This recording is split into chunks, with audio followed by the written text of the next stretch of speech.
Espírito de Deus, enviais do céu um raio de luz, um raio de luz. Vinde, Pai dos pobres, dai aos corações vossos 7 dons, vossos 7 dons. Consolo que acalma, hóspede minha alma, doce alívio vinde, doce alívio vinde, no labor descanso, na aflição remanso, no calor aragem, no calor aragem. Enchei, ó luz bendita, chama que crepita, no íntimo de nós, no íntimo de nós. Sem a luz que acode, nada o homem pode, nenhum bem há nele, nenhum bem há nele. Ao sujo lavai, ao seco regai, cura o doente, curai o doente, dobrai o que é duro, guia no escuro, o frio aquecer, o frio aquecer. Dai a vossa igreja, que espera e deseja vossos 7 dons, vossos 7 dons. Dai ao prêmio ao forte uma santa morte, alegria eterna, alegria eterna. Amém, amém.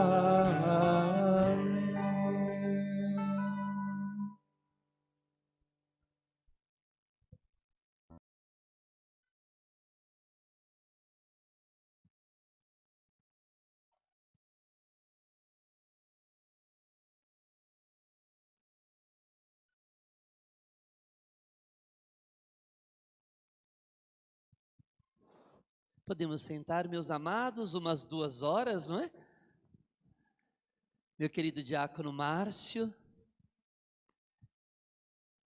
Amado povo de Deus, estamos na grande celebração do Espírito Santo, a celebração de Pentecostes. 50 dias depois da Páscoa, Jesus, tendo subido aos céus, envia o Espírito Santo. Se nós olharmos bem, a subida de Jesus ao céu, a ascensão de Jesus, que nós rezamos no domingo passado, é uma celebração que no Brasil a gente reza no domingo. Porque, na verdade, a ascensão acontece na quinta-feira. Quem estava na missa domingo passado, eu falava sobre isso. E se nós contarmos de quinta-feira até o dia de ontem, que começa a grande vigília de Pentecostes, nós temos 9 dias. Da ascensão de Jesus até Pentecostes, há uma novena. Uma novena para o envio do Espírito Santo. E no Brasil é pouco rezada a novena de Pentecostes. É algo que nós precisamos ir desenvolvendo. Porque vocês sabem que até na vigília um monte de gente não veio. Vocês acreditam nisso? Na vigília ontem, nossa, faltou tanta gente na missa, não é? Vigília de Pentecostes. Aí depois eu fiquei sabendo, teve um show na cidade, não é? E aí eu fui para a vigília lá no centro de Cabriúva, passei lá na frente do show, quanta gente que tinha lá. Graças a Deus não tinha ninguém da igreja, né? Graças a Deus, né? Tava todo mundo rezou a vigília, né? Porque o padre foi lá na vigília no centro de Cabriúva, né? É uma vigília que teve a noite toda da renovação, foi muito bonita. Aí o padre estava lá, uma beleza, então eu tive que passar, eu tive que passar para ver lá, né, o show ali, como que estava. Ainda bem que eu não vi nenhuma carinha de gente de igreja, né? Coisa boa. Bom, não faltem mais na vigília de Pentecostes, hein? Coisa feia. Meus queridos, a novena de Pentecostes, até o dia de Pentecostes, ela traz ao nosso coração uma preparação para a experiência com a terceira pessoa da Santíssima Trindade. Isso por quê, queridos? Porque não é fácil entendermos quem é a terceira pessoa da Santíssima Trindade. Quando nós falamos do Espírito Santo, é uma realidade difícil na nossa cabeça. Ó, na Trindade nós temos o Pai, e o. Quando nós falamos de Pai, a nossa cabeça consegue imaginar um pouco a imagem de um pai, porque nós temos o nosso pai biológico. Quando nós falamos de filho, nós conseguimos imaginar, porque a gente sabe o que é um filho, uma criança, um bebê, e a gente já conhece um pouco o Filho de Deus pelo ato da encarnação. Jesus estava lá, encarnou-se. Então a gente enxerga o Filho. Agora, e para falar do Espírito Santo? Olha para quem está do teu lado aí, olha. Essa criatura tem espírito, sim ou não? Claro que tem, não é? Não é um corpo doido que está aí, né? Tem espírito, mas é o Espírito Santo? O espírito dessa criatura aí do teu lado é o Espírito Santo, sim ou não? Não, não, é espírito da Michele. Michele com o espírito dela. Então eu não posso entender Espírito Santo como um espírito humano. Também não posso entender espírito como um vulto, né? Ai, pai, eu tenho medo de espírito. Aquelas coisas eraiadas. Bom, não é esse tipo de espírito. E não é santo como Santo Antônio, como São José, como São João, porque os santos, eles são pessoas boas, pessoas de Deus, pessoas que fizeram a vontade de Deus, mas são pessoas, criaturas. Então eu não posso falar do Espírito Santo sendo santo como as criaturas. Então na nossa cabeça o próprio nome Espírito Santo já dá um nó, porque não é espírito do jeito que a gente pensa e não é santo do jeito que a gente conhece. Então quem que é essa pessoa da Trindade? Que história é essa que hoje, dia de Pentecostes, é o dia do Espírito Santo? E quem é este Espírito Santo? Para nos ajudar a entender, porque é uma realidade absurdamente complicada, a igreja vai ressaltando as manifestações do Espírito Santo. E o Espírito Santo, ele se manifesta através de diversos sinais. Então, um sinal, os discípulos estavam reunidos no cenáculo, na noite de Pentecostes, e o Espírito Santo vem sobre eles em forma de línguas de fogo. Então, um dos sinais do Espírito Santo, o fogo. E o que o fogo causa é o que o Espírito Santo causa. Assim como o fogo age, o Espírito Santo age. Por exemplo, Se eu coloco a mãozinha aqui perto, o fogo aquece. Aquilo que está frio, o fogo aquece. O Espírito Santo, ainda que eu não consiga enxergá-lo, que eu não consiga pegá-lo, se o coração está gelado, o Espírito Santo tem a propriedade de aquecer o coração. O fogo ilumina. Então, no meio da escuridão, se eu acendo uma velinha, ali há uma luz. O Espírito Santo, no meio da escuridão, tem a força de ser um sinal de visão, de luz, que ilumina quando tudo está escuro. Quando a nossa vida está escura, perdida, a gente não sabe o que fazer, como resolver. Pede o Espírito Santo para que venha uma luz do céu, iluminar o caminho, as decisões. Então o Espírito Santo vem trazendo, através de sinais, aquilo que ele realiza. Mas hoje, eu quero falar de um outro sinal do Espírito Santo. O fogo a gente conhece bastante. O sinal do fogo, o sinal da água, mas um sinal que poucas vezes nós tratamos é o sinal do vento, o sopro.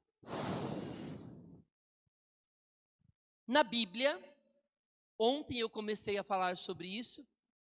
Na Bíblia nós temos duas passagens muito fortes sobre a força do sopro do Espírito Santo. Primeiro nós tínhamos lá o barro. Deus forma o ser humano do barro e sobre aquele barro Deus sopra o Espírito Santo. O sopro capaz de dar a vida. Um sopro capaz de transformar o barro de barro em vida. Esta é a força do vento do Espírito Santo de Deus. Depois há uma outra passagem que estavam lá, imaginemos um cemitério, um monte de ossos, aqueles ossos lá dentro do cemitério, tudo à vista, todos aqueles ossos ressequidos, é assim que diz o texto bíblico. E aí Deus manda soprar sobre aqueles ossos a força do Espírito Santo, e aqueles ossos como que vão voltando, e é bonito o texto bíblico, porque ele vai dizendo como que acontece, vão voltando os nervos, voltando a carne, e aqueles ossos vão retomando até voltarem à vida. A força do Espírito Santo, através deste sopro, tem o poder de devolver a vida. A vida. E isso é fácil, queridos. Para de respirar. O que acontece?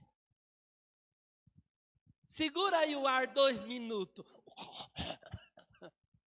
Então, o ar, ele vai trazer para nós esta experiência do que é o Espírito Santo. Este vento, este ar que nos causa a vida. Ar que nos possibilita viver. E este é um dos sinais do Espírito Santo. Sem ar, a gente morre. Sem o Espírito Santo, a gente morre. Só que uma das coisas bonitas também que acontece, falei deste sinal, deste ar. O ar, ele entra na nossa vida, ele mexe por dentro do nosso corpo e este ar nos traz vida. Ele age dentro da nossa vida, dentro do nosso corpo. O Espírito Santo é mandado também para dentro do corpo de Cristo. Nossa, Padre, o que o senhor quer dizer com isso? O dia de Pentecostes é o dia da vinda do ar, do vento, do Espírito dentro do corpo de Cristo. Mas não do corpo físico, porque quando o corpo físico de Jesus estava lá morto, estava na sepultura, O Espírito Santo veio dentro do corpo de Cristo e o corpo de Cristo ressuscitou, ficou conosco 40 dias e subiu para o céu, o corpo ressuscitado. Corpo físico de Jesus ressuscitado pela força do Espírito. Agora, como Jesus subiu para o céu, ele quis que o seu corpo continuasse conosco, mas não o corpo físico somente. O corpo físico de Jesus está em 2 lugares. O corpo físico glorioso de Jesus está no céu, e o corpo físico de Jesus está na Eucaristia, revestido com o véu do pão. Então ali nós temos o corpo físico de Jesus. Mas fora isso, Jesus queria que o seu corpo continuasse conosco, mas não um corpo qualquer, o seu corpo místico, o seu corpo espiritual. Então há o corpo físico e há o corpo místico de Jesus. Este corpo místico de Jesus nós damos um nome: igreja. A igreja é um corpo de Cristo. A gente até diz isso, não é? Nós somos o corpo e Jesus é a cabeça. A cabeça e nós somos o corpo. É um corpo vivo ou morto? Vivo ou morto? Olha para quem está do teu lado. Vê a cara dessa pessoa, está viva ou morta? Ah, essa parte está meio morta, padre. Então é melhor viver, melhor o Espírito dar uma soprada aí, né? Causar vida. Porque se está meio mole, está meia boca, está uma coisa... Ou precisa de um ventinho, de uma coisa que faça a diferença para que tenha vida. O corpo místico de Cristo tem de ser vivo. E ele é vivo. Mas para ser vivo, o corpo de Cristo precisa de uma alma. Olha para quem está do teu lado. Tem alma ou não? Eu já falei para vocês o sentido de alma. Alma, ânima, que tem vida. Se não tem alma, está morto. O Espírito Santo é a alma da igreja. O Espírito Santo é aquele enviado no dia de Pentecostes para fazer a igreja ter vida, se tornar corpo místico vivo. Portanto, a igreja é o corpo santo de Jesus, vivo pela força do Espírito Santo. Enquanto estamos unidos na igreja, estamos vivos espiritualmente no corpo de Cristo. Se nos desligamos da igreja, nos desligamos do corpo vivo de Jesus Cristo. E queridos, me diga uma coisa. Qual é o dia que foi enviado o Espírito Santo para formar este corpo vivo? Que dia que foi?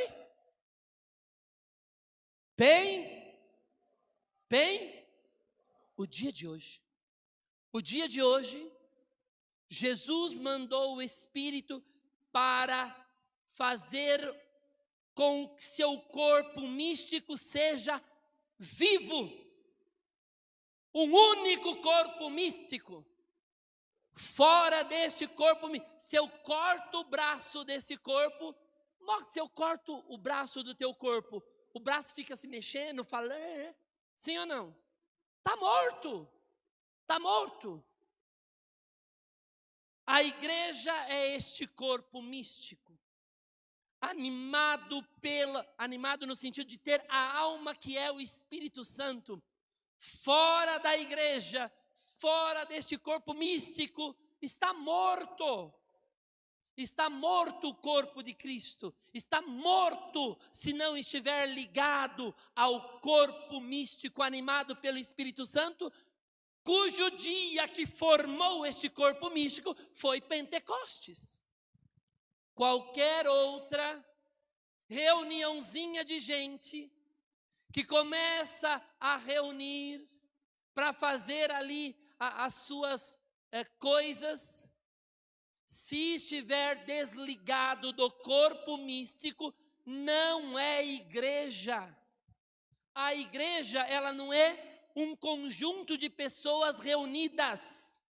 A igreja não é um conjunto de membros reunidos. Se eu pego o braço de um, a perna do outro, reúno estes membros juntos, coloco ali, vai ter vida, sim ou não?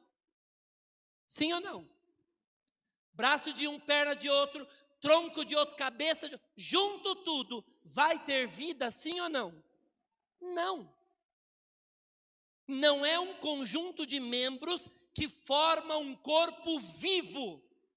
Portanto, queridos, isso é tão sério na nossa vida de fé, que quando a gente entende isso, a gente entende que o único corpo vivo, animado pelo Espírito Santo, foi formado naquele dia que os apóstolos estavam reunidos no cenáculo, junto com Nossa Senhora, e ali foi mandado o Espírito Santo para fazer com que o corpo seja vivo, e o nome deste corpo é igreja.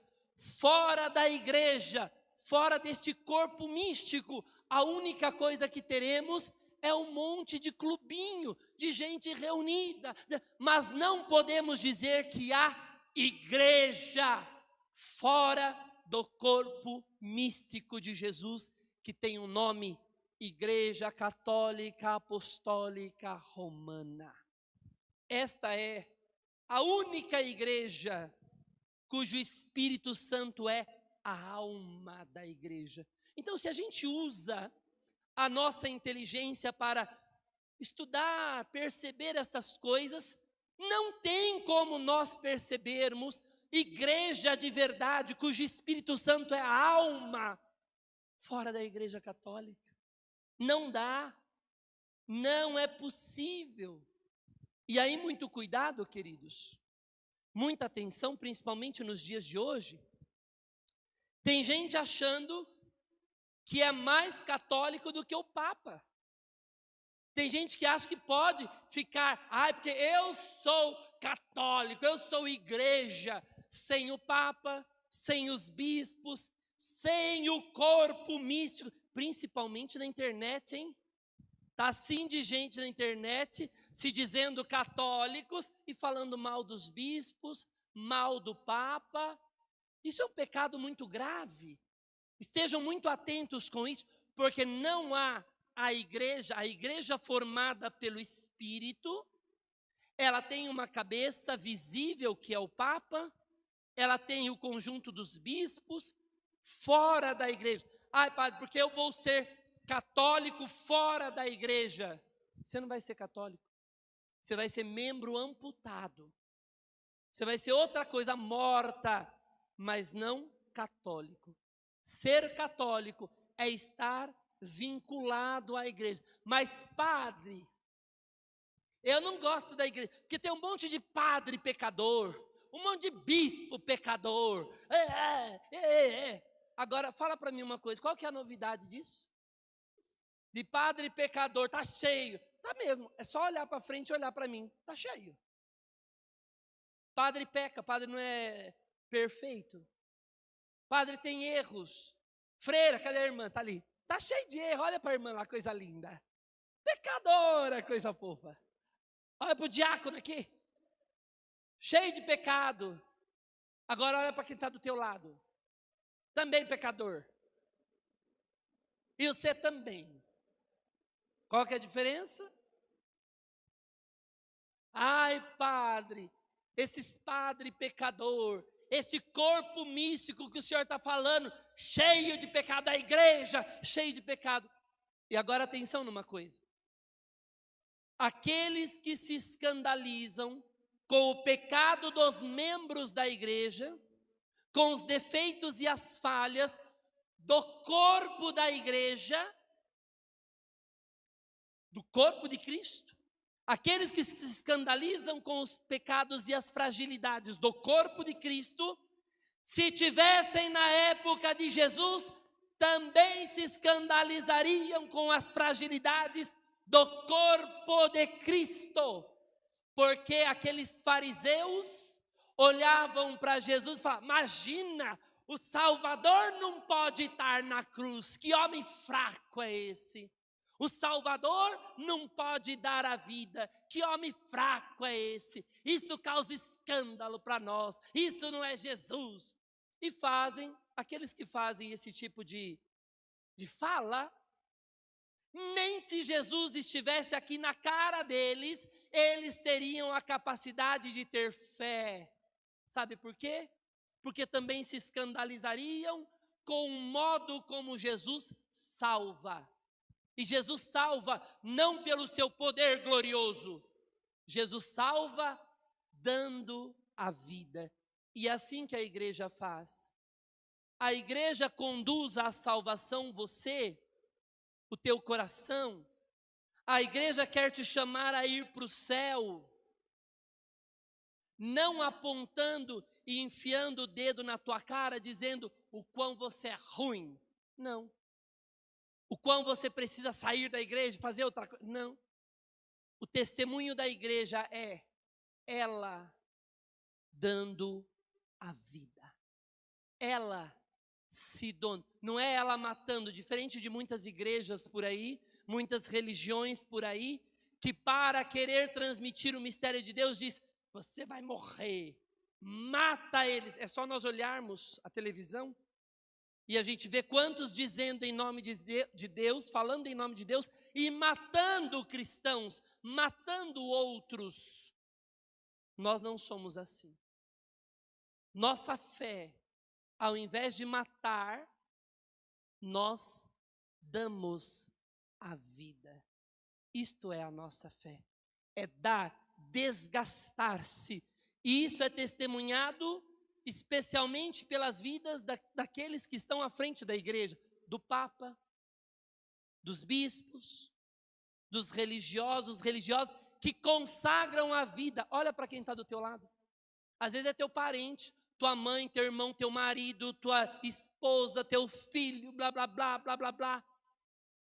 O padre não tem esposa, não tem filho, né? E abdicou disso para dar a vida. A irmã abdicou de tudo para dar a vida. Esse é o nosso testemunho. Ai, mas por que padre e freira não casa? Acho que devia casar. Vocês já viram padre e freira fazendo passeata por aí? Queremos casar, queremos casar. Já viu? E nem vai ver. Sabe por que não vai ver? Porque os padres e as freiras entenderam que a vida deles é um testemunho de doar a vida, de dar a vida. E é assim que o Espírito Santo vai agindo na igreja, testemunhando, mexendo conosco, nos ajudando na caminhada de ser padre, de ser freira, de ser santo. É dando a vida que vamos ser santos. Por isso, no dia de Pentecostes, nesse dia de hoje, deixemos o Espírito Santo, através da sua força, agir em nós, tocar a nossa alma e nos ajudar a sermos transformados, a sermos igreja, membros da igreja de verdade, não amputados, membros da igreja vivos. E vivos na igreja, seremos capazes de fazer o que Cristo fez, dar a sua vida para que tenhamos vida plena. Aquele que não é capaz de dar a vida, não será capaz de ter vida plena. Como você tem dado a sua vida para as coisas de Deus, hein? De que maneira? Se você não entendeu isso ainda, se você não compreendeu isso ainda, reza hoje, para que o Espírito Santo te transforme e te dê verdadeira vida, para que você possa fazer a vontade de Deus, dando a vida. Que Pentecoste nos ajude a estarmos unidos ao Cristo, a termos a força do Espírito Santo. Amém.